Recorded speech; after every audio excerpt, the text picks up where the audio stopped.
Posso fazer uma brincadeira? O senhor que sabe. Eu perguntaria aos seus advogados. Eu gostaria de convidá-lo para ser meu vice em 26. É isso aí. Eu declino. Meu ministro. Desculpa, ficou uma coisa meio engraçadinha demais, não ficou, não? Isso é uma chacota que, na minha opinião, o ministro Alexandre de Moraes está com muito bom humor para suportar esse tipo de brincadeira. Porque acho que se fosse qualquer outro juiz presidindo uma audiência e que o réu fizesse uma brincadeira como essa, ele iria ser enquadrado. Dizer, olha, o senhor se comporta aqui na posição, na cadeira de réu, prestando depoimento para o judiciário brasileiro, e não é o momento do senhor fazer brincadeira. Né? Mas, vamos dizer que o ministro Alexandre de Moraes estava de muito bom humor, sabendo conduzir e não aceitando provocação. Também é o seguinte, o que é esse momento, né? Momento de interrogatório? Porque, veja, um momento em que o réu pode se calar, né? Pode mentir. Portanto, o depoimento, no fim, é irrelevante. Né? Exceto se ele tivesse no seu conteúdo algo de extremamente esclarecedor que mudasse o rumo de tudo que foi coletado. Porque é preciso esclarecer, eu tenho feito esclarecimento constantemente. Esse julgamento não é sobre 8 de janeiro. O próprio Bolsonaro, chega um momento, diz, olha, eu não era nem presidente da República, eu estava nos Estados Unidos. Ele disse, não quer dizer nada, do ponto de vista da participação dele ou não. Mas o fato é, se fosse sobre 8 de janeiro, não seria o Supremo Tribunal Federal que estaria julgando, exceto por um fato, que tem um ex-comandante das Forças Armadas que também está sendo acusado. Portanto, seria competência também do Supremo. Mas pelo foro de prerrogativa do Bolsonaro não seria. Então qual é a acusação? A acusação é sobre tudo o que aconteceu enquanto ele era presidente da República. E que se desdobrou também em 8 de janeiro. Portanto, no depoimento, ele não traz nenhum elemento que indique o seguinte, que ele não suportou e deu apoio aos acampamentos golpistas. Ele diz, não, mas depois que o Lula foi eleito, ele não retirou ele imediatamente de lá, ficou dias sem retirar. Mas o fato é que, durante todo o processo em que ele era presidente da República, enquanto aquilo, ele deu suporte. Durante o governo dele, que foi a tentativa de bomba no aeroporto de Brasília, a tentativa de invasão da Polícia Federal, e mais. Ele, em momento nenhum, após concluída a eleição, ele deu uma declaração pública reconhecendo a eleição como terminada. Portanto, ele manteve no seu eleitorado um clima golpista até o momento que ele saiu do país. E aí esses atos se desdobraram para depois dele ser presidente da República, com uma nova tentativa no dia 8. Mas aí a justificativa, mas dia 8 de janeiro não tinha ninguém lá armado, não tinha... aliás, pessoas que...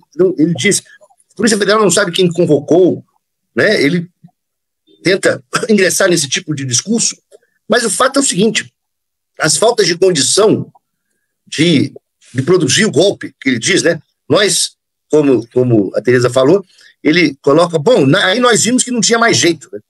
Bom, o que seria dar condições a realizar o golpe? Era criar o caos. E essa criação do caos foi o que ele tentou fazer o tempo inteiro. Quando ele não reconheceu a eleição, quando ele manteve a suspeita sobre o processo eleitoral, tudo uma continuidade delitiva que visava, sim, derrubar o regime eleito.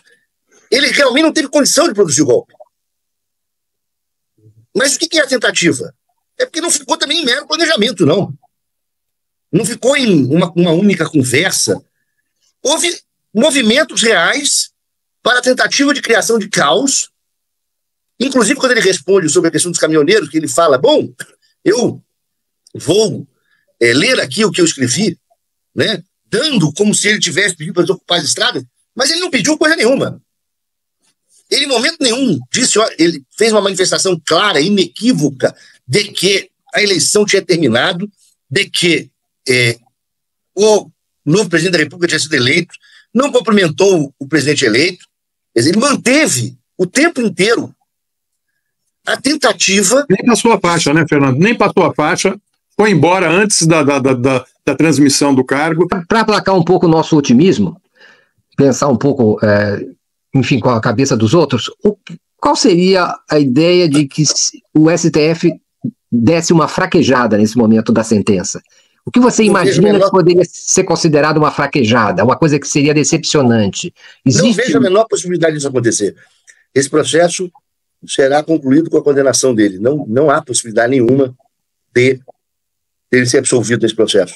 Não haverá, por parte do Supremo Tribunal Federal, outro resultado que não seja a condenação. Não vejo a menor possibilidade. Só tem uma maneira de não haver condenação nesse caso. Aliás, duas maneiras. Uma é a extinção da punibilidade pela morte. Ou seja, o Bolsonaro morrer antes do acordo. Né?